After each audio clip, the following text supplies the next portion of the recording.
Aujourd'hui, on va parler du deadlift. C'est un mouvement qui est assez difficile et bien souvent le placement du dos est assez difficile à trouver. C'est un placement du dos où vous allez vouloir mettre votre bassin, votre rachis thoracique et votre rachis cervical dans le même plan et dans le même axe. Imaginez un bâton qui va vous passer. Alors j'ai plus de bâton 3000, on me les a tous piqués. Un bâton, ouah, je me suis planté un clou dans le dos. Ah la vache, j'ai super mal.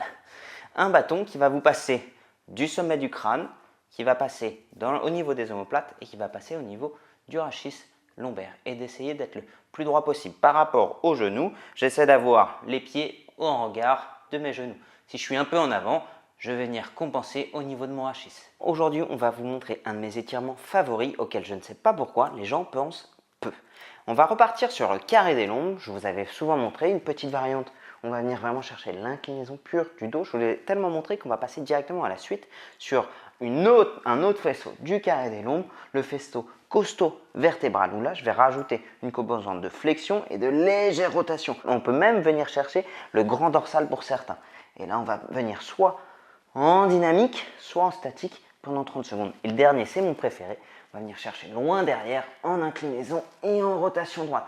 Et là on va venir étirer les obliques, les grands droits et le psoas. Oh putain, il est génial celui-là.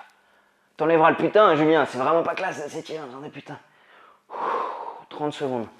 Regardez cette petite vis, c'est celle que je me suis plantée dans le dos lors de l'exercice du deadlift, qui était pas fou, mais au moins j'ai survécu au tétanos. Enfin, je crois. On va traiter d'un truc qui est hyper intéressant, je reçois beaucoup de commentaires là-dessus, à savoir l'hallux valgus. Josiane, mais reste avec nous, on parle de ton pied, t'es déjà en train de te barrer.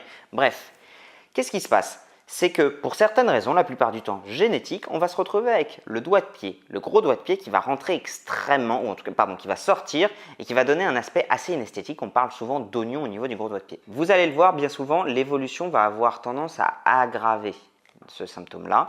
Ce que je vous conseille de faire en attendant, c'est d'essayer de récupérer un petit peu de mobilité de l'autre côté, en amenant le doigt de pied et les autres orteils vers l'intérieur du pied. En mobilisant comme ça, un petit peu, tous les jours, vous allez étirer les ligaments et la capsule. L'autre intérêt, c'est de venir renforcer le long fléchisseur de l'hallux en faisant des griffes avec les orteils. Des griffes comme ça, comme si vous étiez un aigle.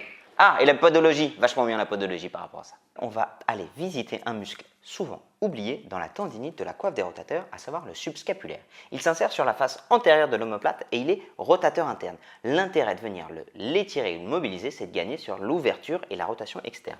On va venir le chercher grâce à mon nouveau cintre 2000, qui est la version améliorée, parce que j'ai plus de bâton 3000, ils sont en rupture de stock.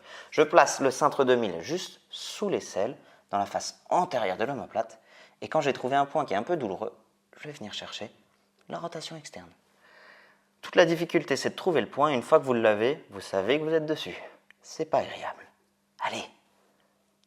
Je suis assez content du cintre 2000. C'était le cintre 2000 que je l'ai appelé, je sais pas, j'ai déjà oublié, je les invente au fur et à mesure. Bien souvent, l'idée reçue est de dire j'ai une vertèbre déplacée ou j'ai une vertèbre bloquée. Les vertèbres déplacées ou les vertèbres bloquées, c'est ça. C'est ce qu'on retrouve malheureusement dans des très gros traumatismes au niveau du rachis suite à des accidents de la route ou des chutes de certaines hauteurs.